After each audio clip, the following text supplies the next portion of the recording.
Welcome back, students. In this video segment, we will cover two sections, sections 11.6 and 11.7. 11.6 is entitled Absolute Convergence and the Ratio and Root Tests, and 11.7 is called Strategy for Testing Series. Just to give you a kind of an idea about 11.7 first. 11.7 is a section where we cover nothing new. In 11.7, we kind of tie together all the tests we've learned through the chapter and look at random problems and determine whether they are convergent or divergent. It's probably the best section for you because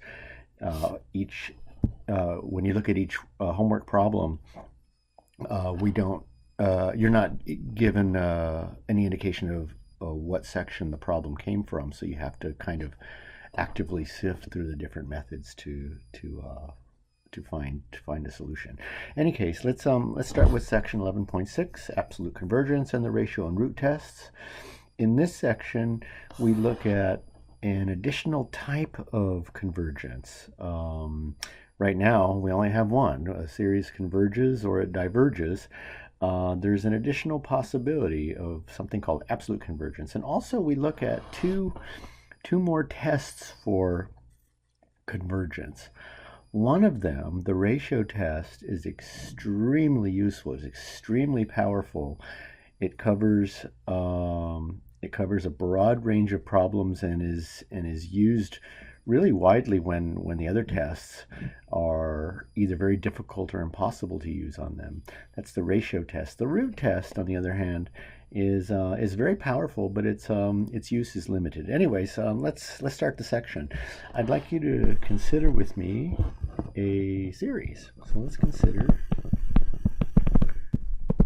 the series, the sum, and goes from 1 to infinity. It's an alternating series, so -1 to the, let's say, n minus 1 times 1 over n squared. And just so we have an idea of what the series looks like, it's 1 over 1 squared minus 1 over 2 squared plus 1 over 3 squared minus 1 over 4 squared, etc. I'll write one more, and 1 over 5 squared, and then minus, and it continues on and on and on forever. Okay. Now I'd like to consider the series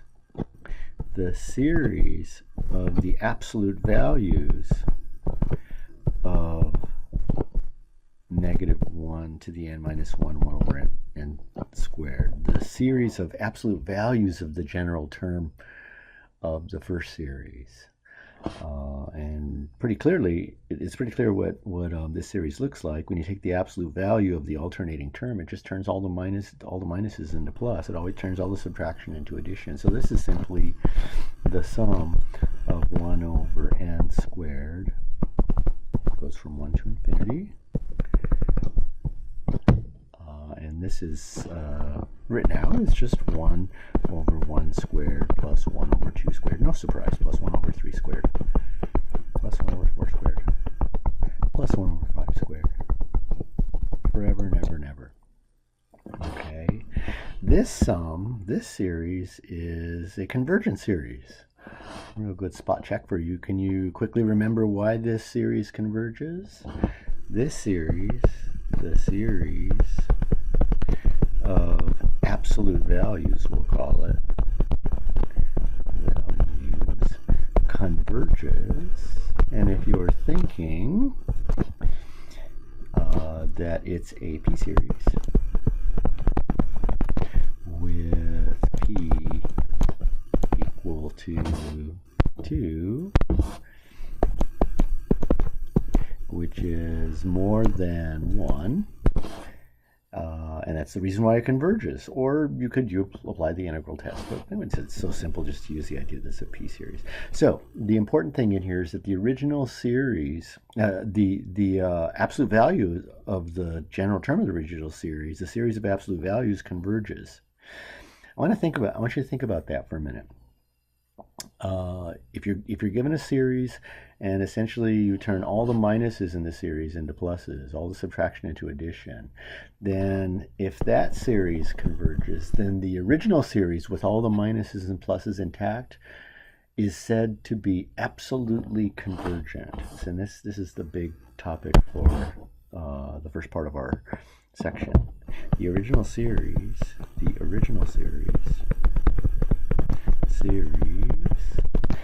is said to be absolutely convergent.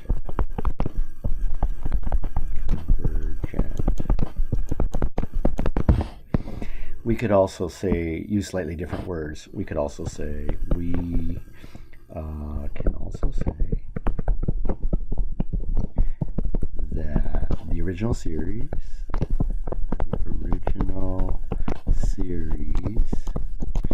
converges absolutely. Slightly different terminology. We get the same conveyance of what the words mean. Okay, your author uses the expression absolutely convergent. I most often say the series converges absolutely. It's the same thing. Okay, so let's take a look at another example here. Okay, let's consider, consider another series. The sum -1 to the n minus 1 times 1 over n. I'll make n range between 1 and infinity. You recognize this series? Without the alternating part, it's a sum of 1 over n, which is kind of an important series for us. Remember what it's called? It's called the harmonic series, or it's a p series when p equals 1. That's with the without the alternating term. So this is the alternating harmonic series. Okay, this is an old friend of ours, I guess we call it that. 1 over 1 minus 1 over 2 plus 1 over 3 minus 1 over 4, etc. Do I have those signs right? I want to make sure about that. Yeah, I think we're okay. Okay. So now consider the series of absolute values. The sum of the absolute values of -1 to the n minus 1 times 1 over n. Okay, I'll leave off the limits of summation. Remember, that's not very important for us here in terms of just convergence. So we get the sum of 1 over n. Okay, and this series does not converge. This series diverges. Just before we ended up, when we took off all the minuses, with a convergent series. Because the series of absolute values was the p series with p equals 2. Now the series of absolute values is not a convergent p series or a divergent series. The series diverges. The series of absolute values of the original series diverges. Okay, so the reason, it's a harmonic series, or p series with p equals 1. Harmonic series. Remember, we state all the reasons for our conclusion. So the original series is not absolutely convergent. Okay, so the original series is not absolutely convergent, or the original series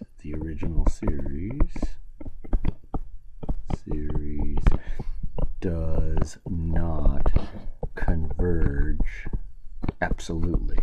Slightly different words. Okay.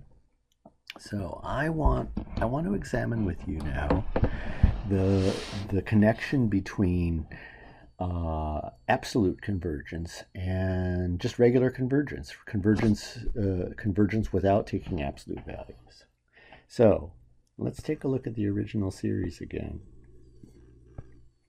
Take a look at the original series. I'll star it in blue. Okay. That original series, if we take all the negatives and make them positives, are we creating a series that is bigger than the original series, smaller than the original series, or the same size? If we take all the subtractions and make them into addition, we're creating a series that has a larger value. We're adding numbers when we used to be subtracting them. So the series of absolute values is always a series that's more than our original series. So I'd like you to think about something here. If a series converges absolutely, can we say that the original series then converges, in the sense of convergence we've been talking about all through the chapter already? In other words, if we take all the minuses off and get a series that converges, does the original series with all the minuses in place automatically converge? Well, yeah. If we take all the minuses off and make them positives, and that sum converges, the original series with all the minuses intact was smaller, so it's forced to converge also by sort of a use of the squeeze theorem, if you will. If you didn't get the analogy, don't worry about it. But the important part is, by taking absolute values, the sum of absolute values, series of absolute values, we create a bigger series. If that one converges, then the original smaller one with all the minuses in place also converges. That's an important theorem. It's a hugely important theorem for us. I'm going to state that separately. So here is a very important theorem.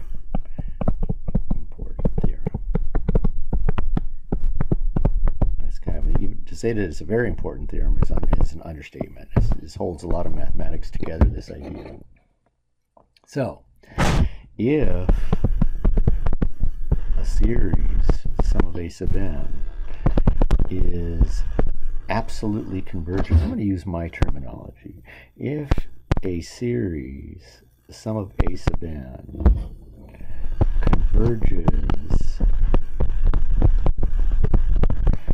absolutely, that means we take all of its minuses off, make them positives, then the original series, the sum of the a sub n's, converge or converges. Okay, this is really, really important. In fact, it's so important, I want to change its color to a more important looking color. Red. Red. If a series is absolutely converges or converges absolutely, if a series it converges absolutely, then the series must just regular converge. Okay, so be very careful about reversing this series. This theorem. This theorem cannot be reversed. This theorem cannot be reversed.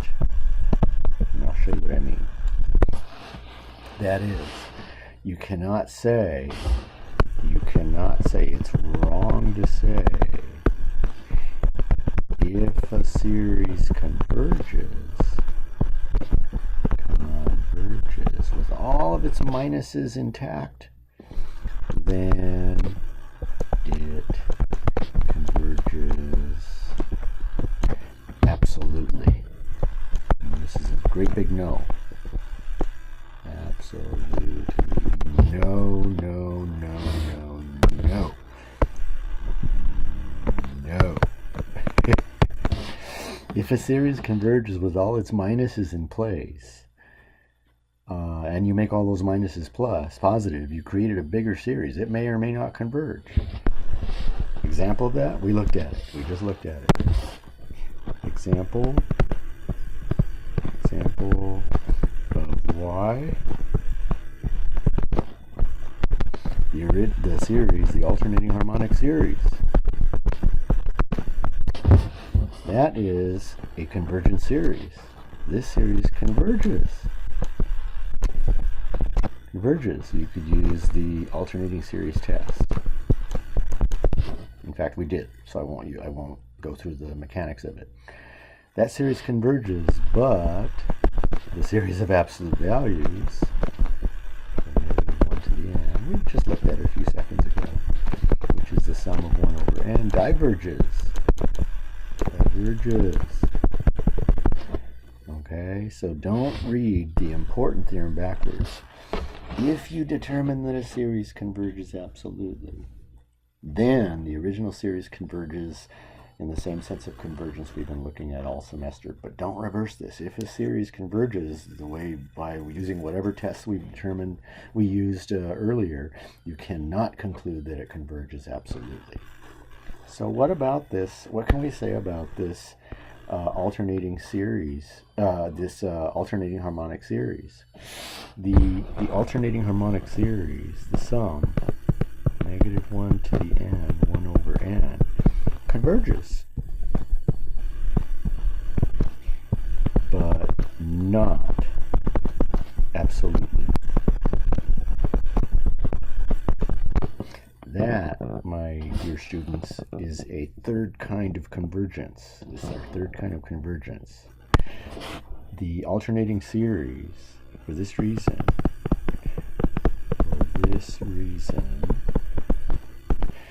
this series,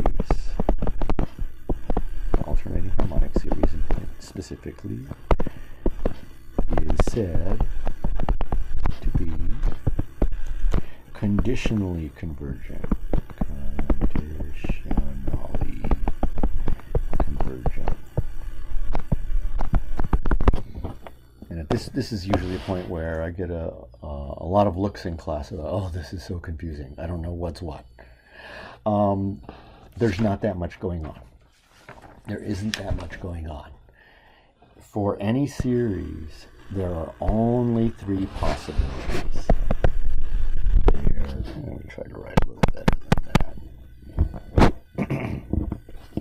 Let's see. There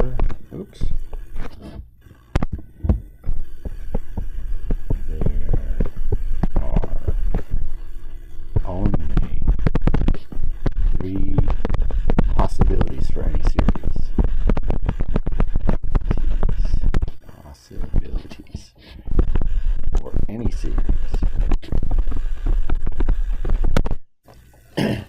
A series either converges absolutely, the series converges conditionally, or it's divergent. So there are only 3 possibilities. Absolute convergence,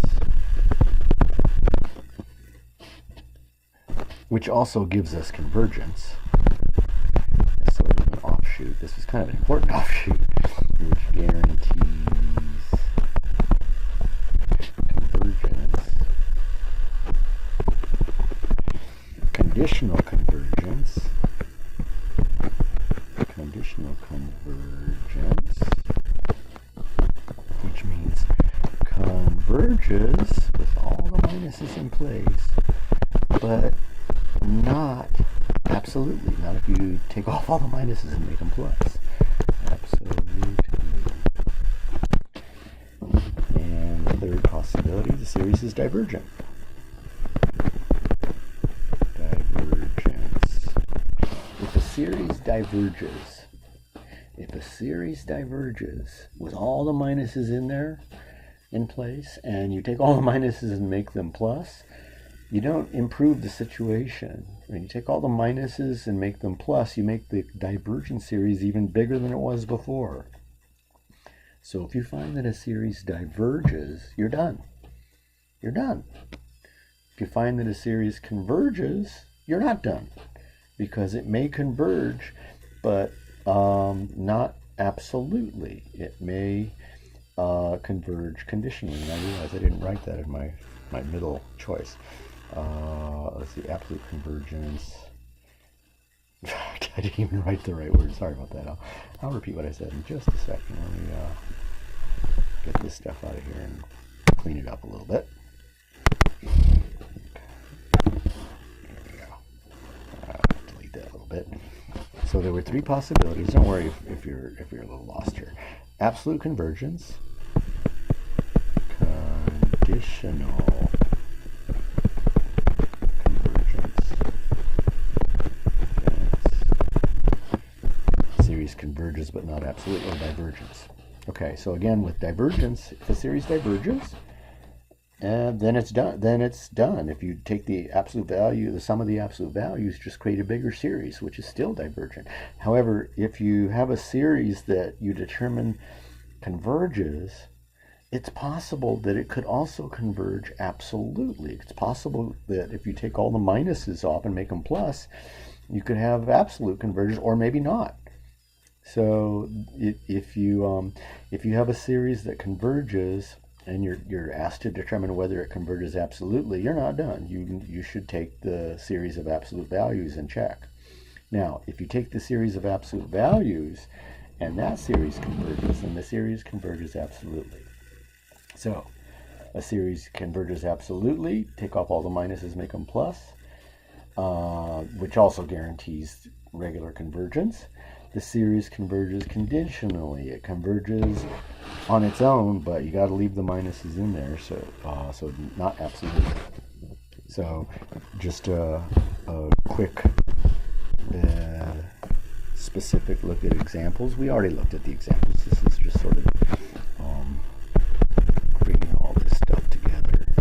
That series converges absolutely. Converges absolutely. So first one we looked at. So as a residue, it also just converges. Converges absolutely means you put your finger over the, if you put your finger over the negative 1 to the n minus 1s and consider that series converges. So the original series converges absolutely. So you put those minuses back in there, it must also converge. The series negative 1 to the n 1 over n is conditionally convergent, or converges conditionally. Converges conditionally. Okay, that means it converges with all those minuses in there, but you take the minuses off and make the series bigger, you get divergence. So it only converges on the condition that you have the minuses in there. Conditional convergence means converges, but not absolutely. Converges, but not absolutely. And the divergence series, easy one to think of. The negative 1 to the n times n. This series plain old diverges. Why? Very easy to answer that. So I'll do it. Why? The limit of pace of n as n goes to infinity, divergence test. The limit as n goes to infinity of negative 1 to the n minus 1 n just plain does not exist. Okay, as n gets bigger and bigger and bigger, negative 1 to the n minus 1 times n oscillates between numbers that are getting bigger and bigger and bigger in absolute value. And it is, so the general term equals, for n equals 1, then n equals negative 2, then positive 3, then negative 4, then positive 5, etc. So that in particular, that limit does not equal 0. Okay, so this is the divergence test. Divergence test. Okay. In any case, we have three possibilities for series. So let's look at some examples. Maybe we'll get better at this. Not maybe. I think definitely we'll get better at this by looking at some examples. So the directions for this example are to determine whether the series converges absolutely, conditionally, or is divergent. Determine whether the series converges absolutely, conditionally, or is divergent or diverges. Let's say it that way. Or diverges.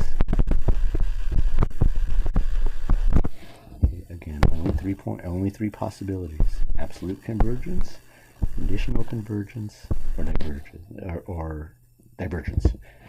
Absolute convergence, conditional convergence, or divergence. And so here's our first example. Okay. Suppose we want to look at the sum of sine of n over n squared. That's a weird series. Some of the terms are positive, some of them are negative. It's not alternating because sine of n doesn't alternate, but sine of n goes through some positive numbers, some negative numbers. So it's a strange sum. Let's test for absolute convergence. Let's test for absolute convergence. Let's take the absolute value of the sine of n over n squared. Okay, now we know from trig that the absolute value of sine is no bigger than 1. So the absolute value of sine of n over n squared is less than or equal to 1 over squared. Okay, 1 over n squared. So what test do you think I'm using here? I've got the general term of the series of absolute values less than or equal to the general term of a known convergent series. So I'm using the direct comparison test. So the sum of the sine of n over n squared converges since, let's do it this way. I'm right above, let's see, how do I want to do this? Let's see. I think I want to insert a line here. Let's see if my surface will allow me to do that. Sorry about that, folks. I'm still discovering, well, just a little bit. I'm still discovering how to use this Surface Pro. All right, oh, there. Okay. So, since the sum of 1 over n squared converges, and we have to state why, it's a p-series, p equals 2, which is more than 1, comma, the series, the sum of the absolute values converges. Why? By the direct comparison test. So we just determined that the series of absolute values of our original series converges. So our original series,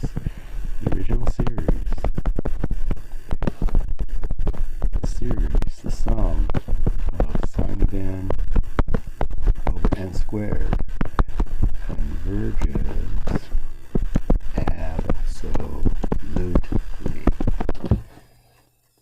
So as some kind of an offshoot, let me ask you a little sub-question. So, since we've determined that the original series converges absolutely, does that mean that the original series converges? Yes. Remember, the big theorem was that if you have a series that converges absolutely, and if you have an absolutely convergent series, then the series converges itself. Absolute convergence means you take all the minuses off, make them plus, you get convergence. So with all those minuses in there, you got something smaller. So that's forced to converge also, that series. All right, so B. Let's take a look at another example. Let's say negative 1 to the n minus 1. Doesn't matter, n or n minus 1. I just want an alternating series. 1 over n factorial. So I want to know if this series converges absolutely, conditionally, or is divergent. The answer is pretty clear. If you have a decent amount of experience with series, and you guys are starting to get there, you know that n factorial grows very, very, very, very quickly. Okay. So 1 over n factorial gets small very, very, very, very quickly. So we're adding numbers that are getting tiny real fast. So, and not only that, we're making them alternate. Half of them are positive. Sometimes we're subtracting. Sometimes we're this series converges very, very, very, very, very quickly. In fact, it converges absolutely. We sort of need to prove that, though. So just as before, we're going to consider the series of absolute values. Let's just look at the absolute value of the general term.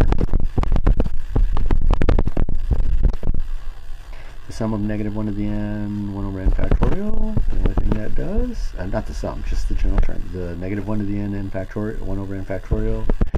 The absolute value of the general term is just 1 over n factorial. All right. And we looked at this series. We determined that this series diverged earlier. It wasn't fun. It wasn't easy. It was very difficult for new students of the direct comparison test. This is rough. I'll remind you what we did. We did this. 1 times 2 times 3 times 4 times all the way up to n minus 1 and then 1 more n. That's n factorial. So n factorial equals that. Okay. Now, what does that equal? It equals 1 times 2. And now I'm going to take away the rest, take the other numbers, the rest of the numbers, 3, 4, 5, all the way up to n, and replace them with 2. So 3 is more than 2. I'm replacing that 3 with 2. And then I'll replace 4 with 2, 5 with 2, 6 with 2, etc., etc., etc. And replace n minus 1 with 2. And replace n with 2. Okay. How many factors are in the original n factorial? There are n factors here. I'm going to ask you how many 2's are on the right hand side, and the answer is not n. There are n minus 1 factors, n minus 1 2's. Okay, so 1 times 2 multiplied by itself n minus 1 with n minus 1 factors is just 2 to the n minus 1. Okay, so let's boil this down. We have n factorial on this side, we have 2 to the n minus 1 on this side, we have n factorial is greater than 2 to the n minus 1. Take the reciprocal of both sides. So 1 over n factorial is less than 1 over 2 to the n minus 1. We know what happens with the sum of the terms on the right hand side of this inequality. That's just the first geometric series that we looked at. So we would say, since the sum of 1 over 2 to the n minus 1 converges, and you would state the reason, always state the reason, this is geometric, in this case, with the absolute value of r equal to 1/2, which is less than 1, comma, since that's true, we have that the sum of 1 over n factorial converges by the direct comparison test. But that one, the sum of the 1 over n factorial was the sum of the absolute values of the original series. So the original series. So the original series with all those glorious minuses and pluses in there. 1 over n factorial converges absolutely. So it converges also, just depending on what converges. But the idea here is to have absolute convergence. Okay, another example. C. The sum -1 to the n minus 1 times the natural log of n over n. Okay. Well, let's test to see if the original series, if the series of absolute values converges. Let's consider -1 to the n minus 1 times the log of n over n. That's equal to log of n over n. Well, I want to know what the series of ln n over n does. I want to know what the series of natural log of n over n does. Well,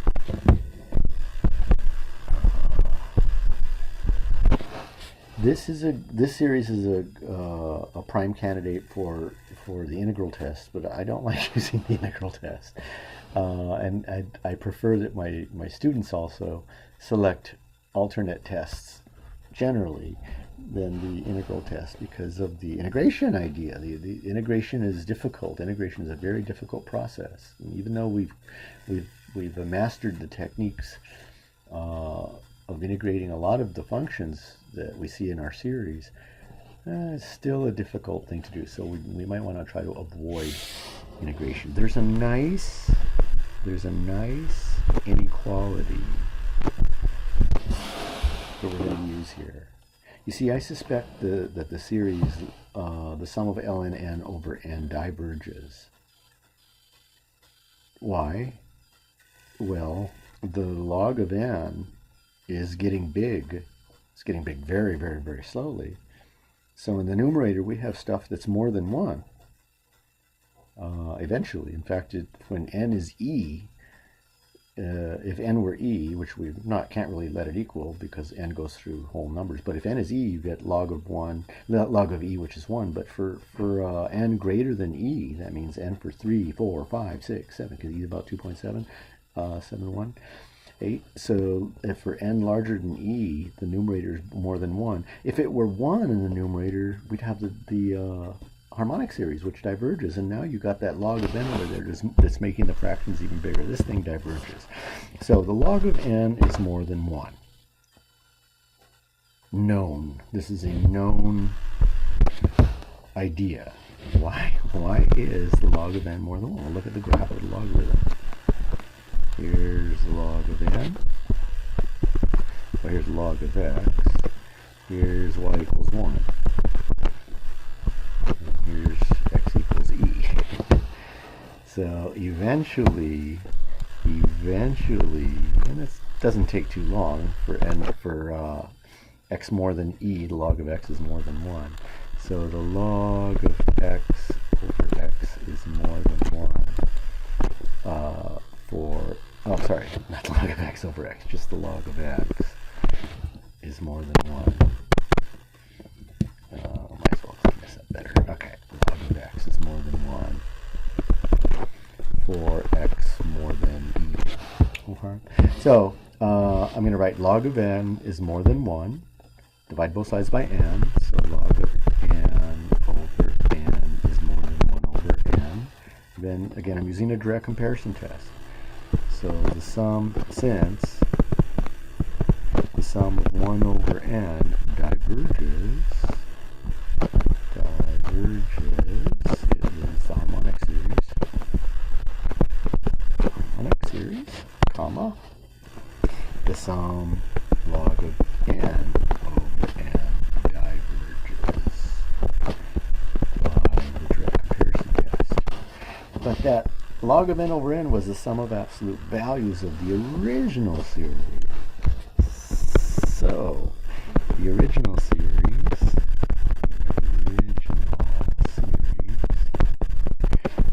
does not converge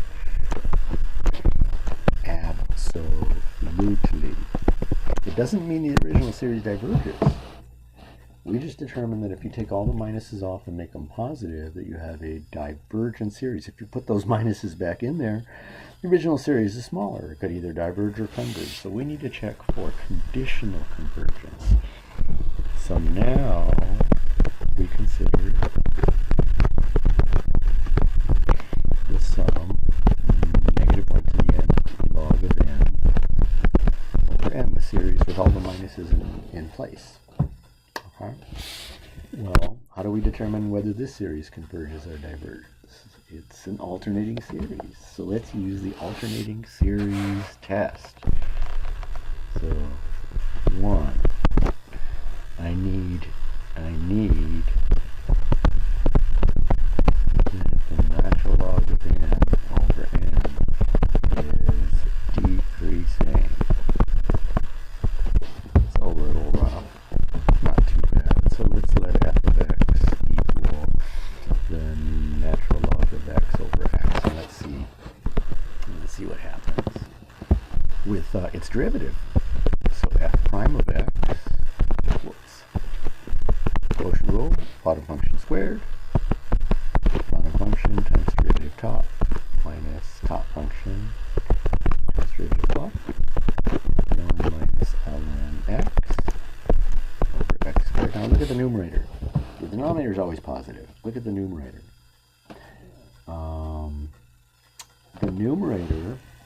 In the numerator we have 1 minus log of x, but log of x goes to infinity. Log of x approaches infinity. Log of x is increasing and approaches infinity. So eventually 1 minus log of x is going to be negative and stay negative. So this is less than 0 eventually. Remember, our definition of eventually means from some point forward. So in particular, it's going to be less than 0 for x more than e. Remember, at x equals e, the log of 1 was log of e was exactly 1. So that gives the derivative 0 at x equals e. If you make x more than e, you make the log of x more than 1, and 1 minus something that's more than 1 is less than 0. So this says f of x is decreasing eventually.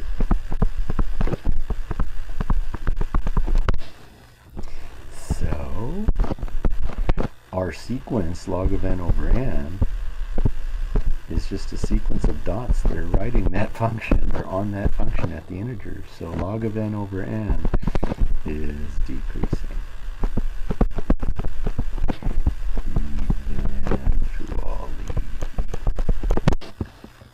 So that was 1. 2, we need the natural log of n over n to go to 0.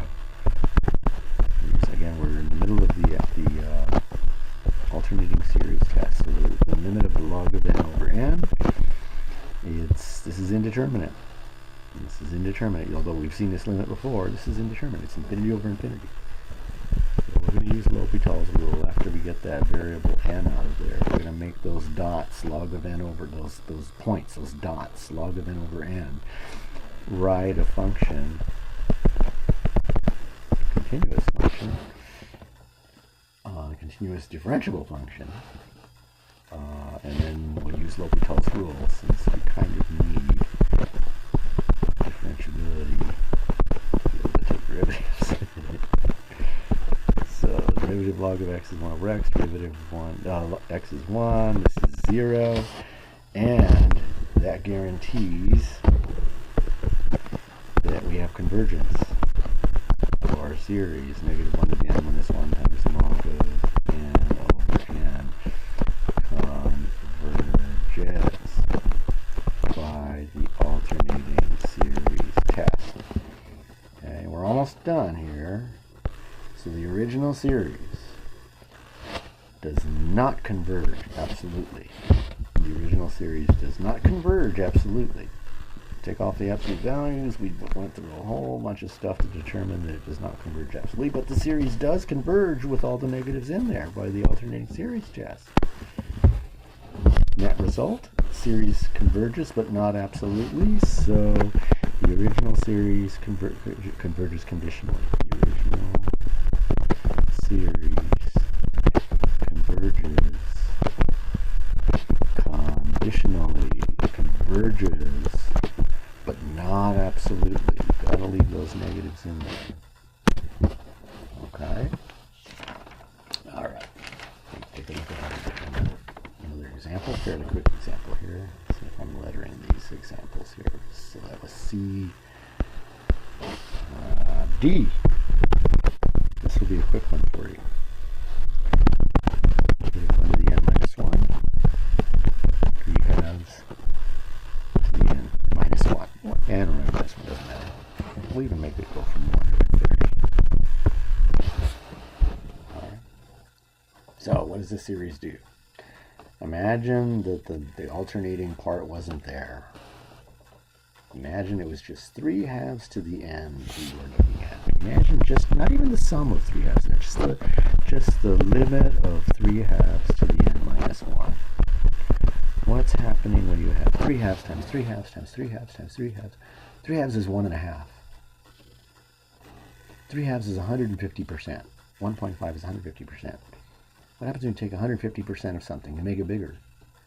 What if you keep taking 150% of something over and over and over and over and over, iteratively, one after the other? 100%, 50% of 150% of 150%, 1.5 times 1.5 times. This is going to infinity. Okay. So, if you put the alternating term on that, and as n goes to infinity, you have negative 1 to the n minus 1 times 3 halves to the n minus 1. That limit just can't exist. 3 halves to the n minus 1 is getting bigger and bigger and bigger. Now you make it alternating between big positive and big negative. That means the limit doesn't exist. The terms are not getting arbitrarily close to some one thing. Not existence means not zero in particular. Okay? So the series diverges. Why? That's the name of the test. The series diverges by the divergence test. Let's make it a little more legible than that. The divergence test. Okay. Well, I want to end this section with probably one of the most important tests you're going to learn from me. As of now, really the most important test you've learned is the comparison test. Either the direct comparison test or limit comparison test. Covers a lot of series real estate. There's only one I can imagine, I can think of, that covers more real estate. And that is called the ratio test. This test is extremely powerful. Extremely powerful. Okay, sort of like if let's say, how can I say this?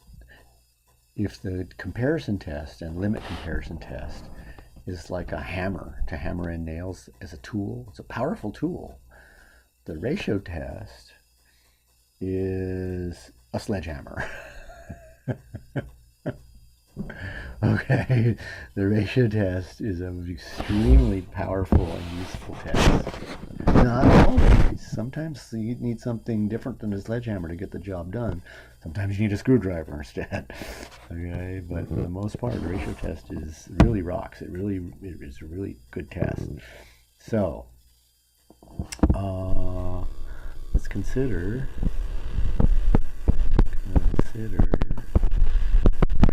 the sum of a sub n. Consider a series. I'm not saying a positive series or negative series. Let's just say a series of non-zero constants. So where a sub n's are not equal to 0. Okay. Now let's let a limit L be a very special limit. Let's let L be the limit as n approaches infinity of the absolute value of a sub n plus 1 over a sub n. For a sub n. I'd like to really write that one more time. It's that important. Well,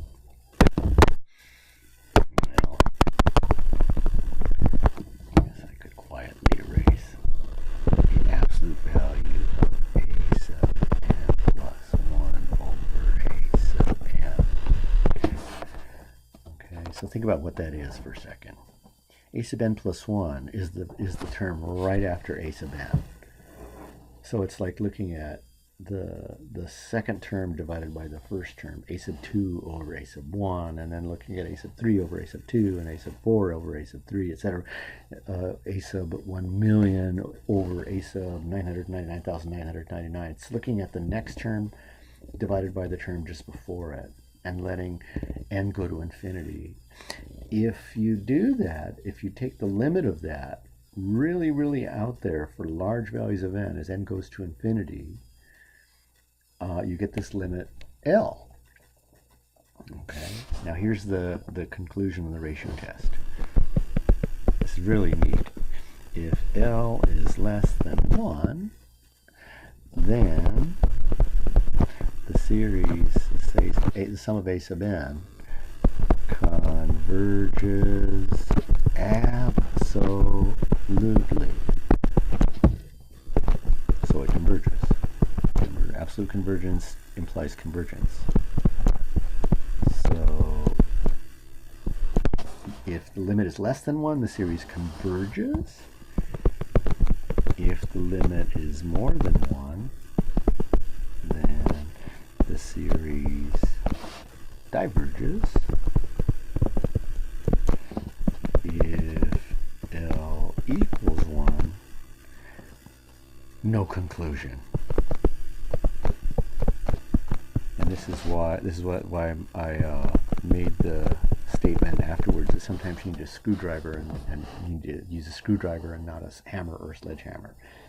Okay, if the limit of A sub n, the absolute value of A sub n plus 1 over A sub n equals 1, we're out of luck with the ratio test, so we have to use some other test. Okay. But very often it'll turn out that the limit will either be less than 1 or greater than 1. Okay, so let's see where that's useful. Let's examine, for example, let's give some directions here. Determine whether the series converges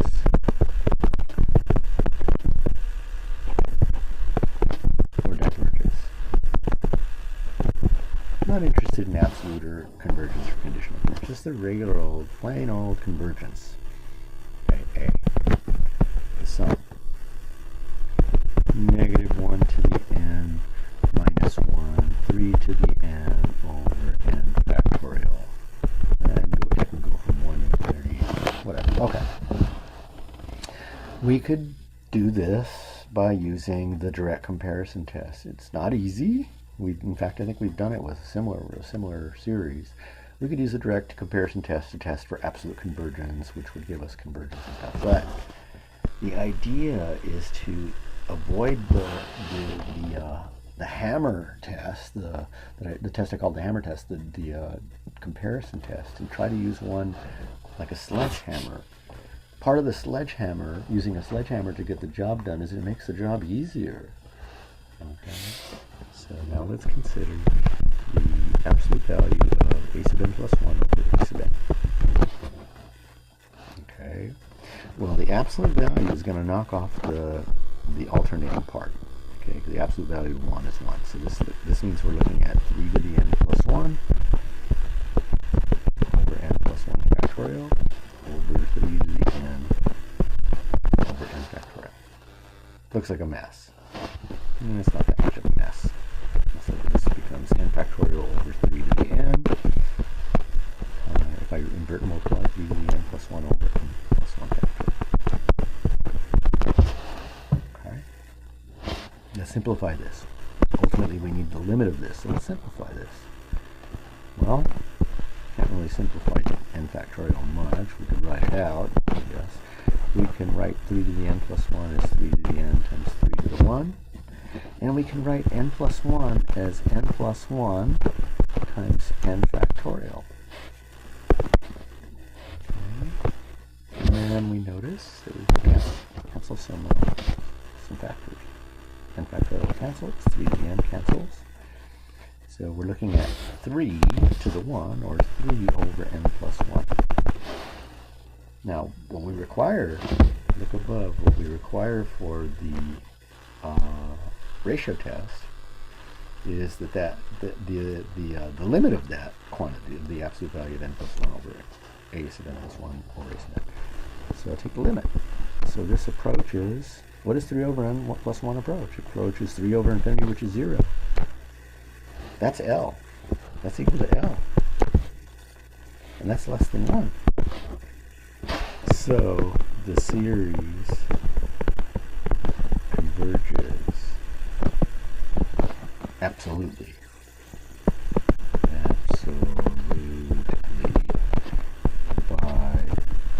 ratio test.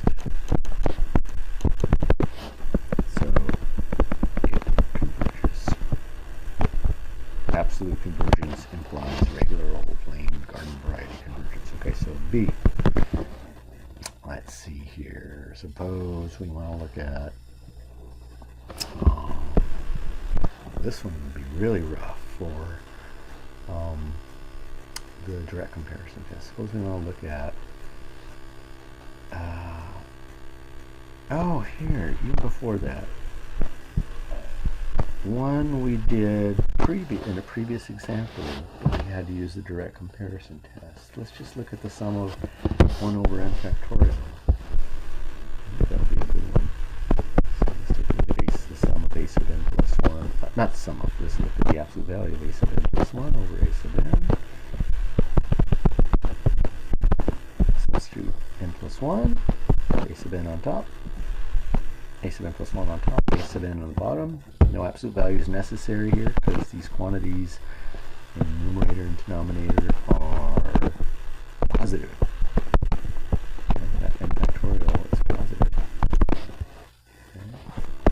And just as we did before, n plus 1 factorial is n plus 1 times n factorial. Look at how simple this is. What's the limit of this? The limit of this is 0. 0 is less than 1. So the series converges absolutely by the ratio test. So it converges. Okay. In fact, we can shorten the response a little bit. The ratio test itself says that if the limit is less than 1, we get absolute convergence, and then in parentheses you notice that I say so convergence. We could shorten this. Instead of these two lines of so converges absolutely by ratio test, so it converges, we can just simply say this. Simply say the series converges by the ratio test.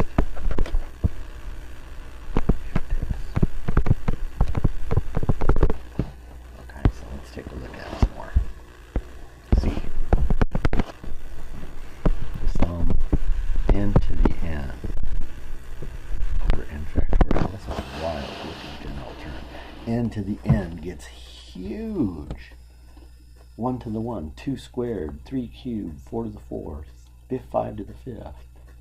Those don't seem too big. What about 10 to the 10th? What about 100 to the 100th power? What about a million to the millionth power? That's huge. N factorial gets huge. What, a million factorial? Oh, factorial. It's a million.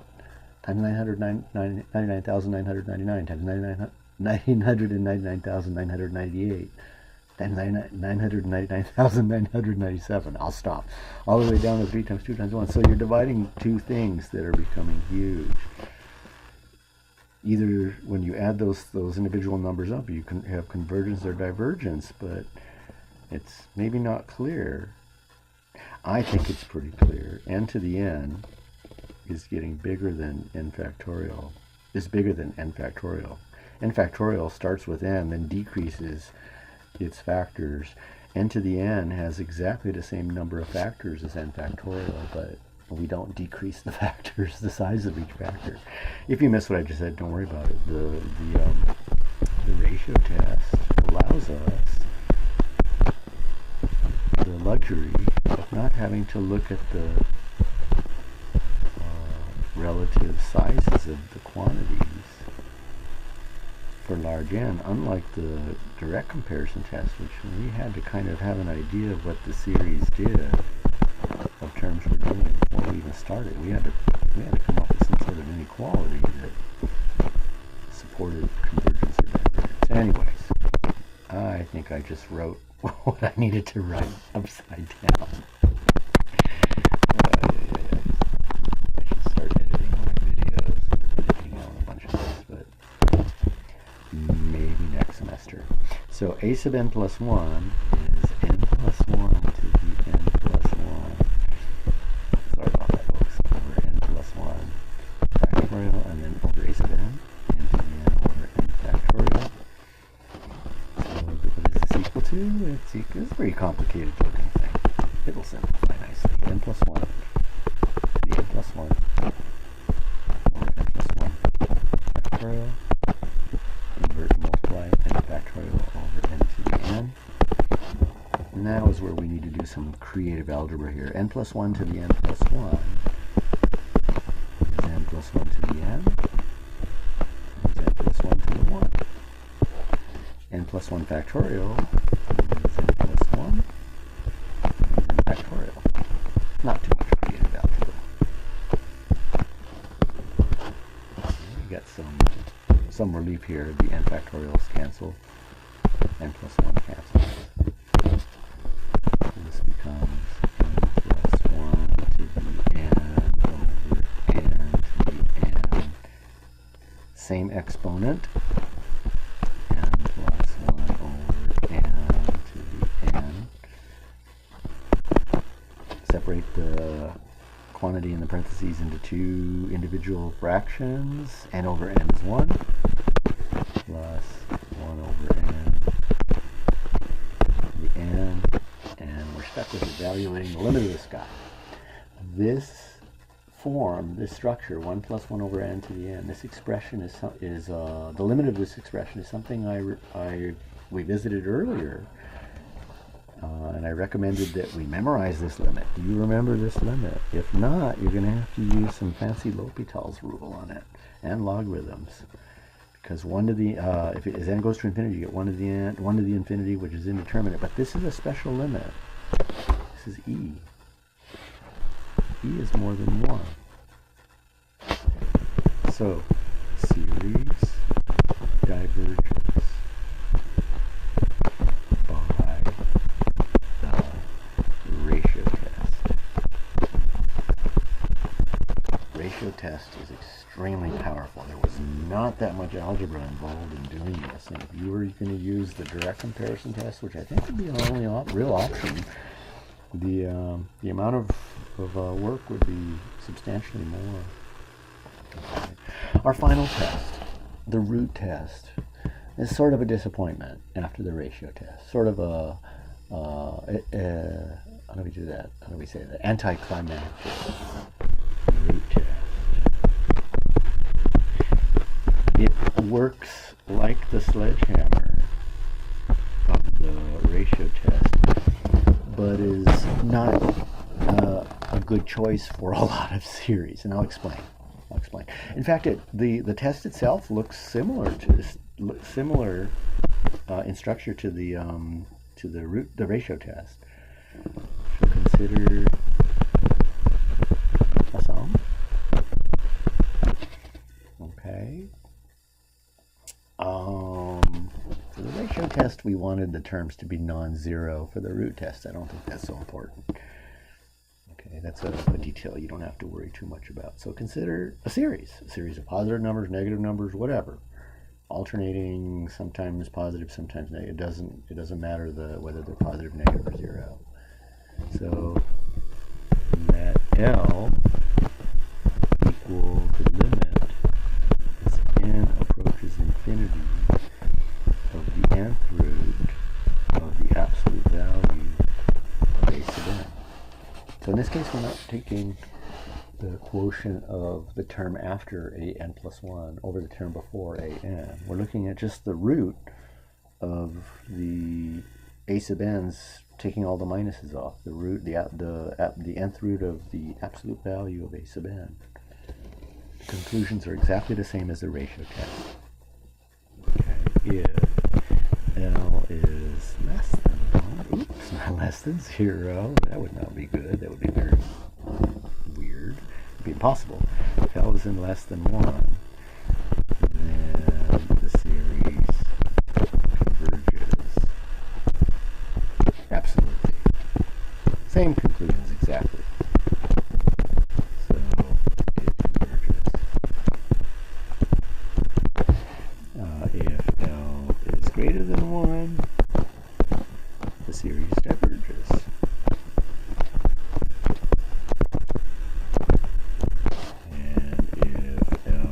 equals 1, then no conclusion can be made. Okay. So, when would we apply the root test? Here's a good example. Suppose we want to consider the sum. I want to do this. I want to pick a decent one.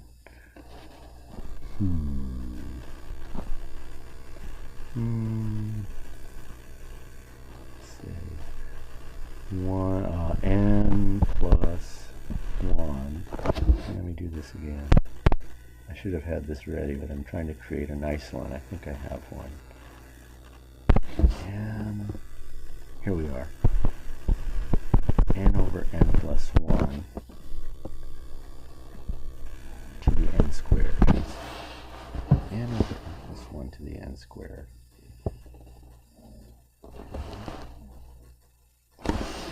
Now, the root test says take the root, the nth root of the general term, absolute value of the general term. Well, the general term is positive here, so we don't have to worry about absolute values. But notice that the exponent of the general term has a power of n. So taking roots of where the nth root of something that's already a power of n is really kind of convenient.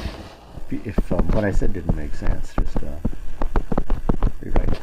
rewrite this using fraction exponents. The nth root means 1 over n power. Power to a power, we multiply the powers. Okay. So this is ultimately it results in n over n plus 1 to the n. Well, the numerator doesn't look very nice. Here,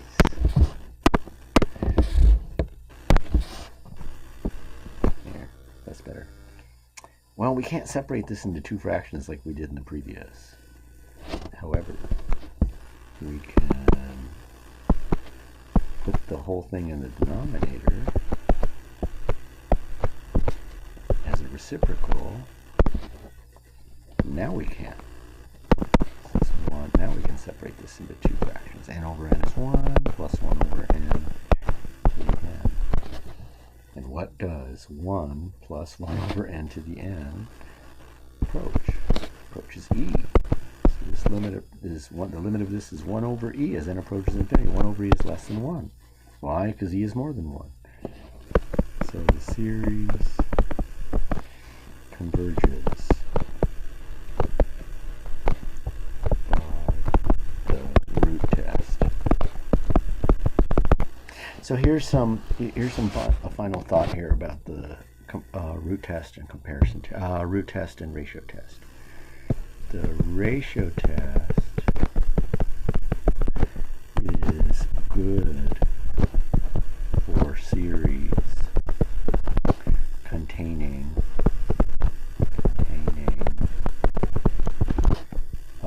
factorials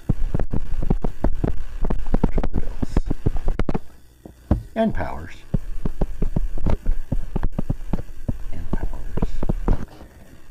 The root test is good for series containing powers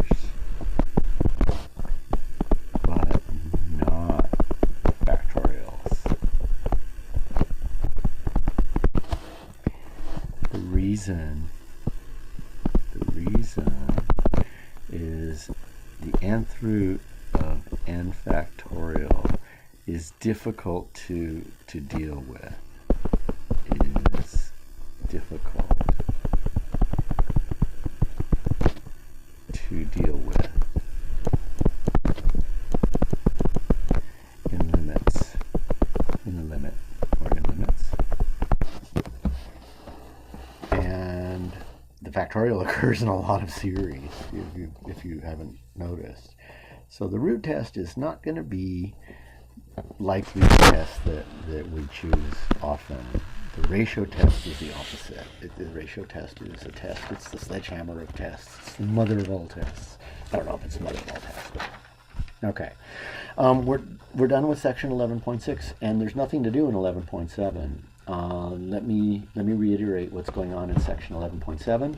In 11.7, the title of the section is Strategy for Testing Series. And the strategy is basically, you're given a series, you search through your methods for the best method for you that will determine whether the series converges or diverges. It's just like the similar thinking is involved when we were integrating. We had to decide on a method of integration. The rule of thumb is that when you see a series, you do first what you see first. If you see that it's a p-series, it's done. Determine whether it converges or diverges based on what a p-series does. If you see it's geometric, then do that. If you see a series, you recognize a series where the limit comparison test would get the job done quickly, do it. If you see that the general term doesn't approach zero, use a divergence test.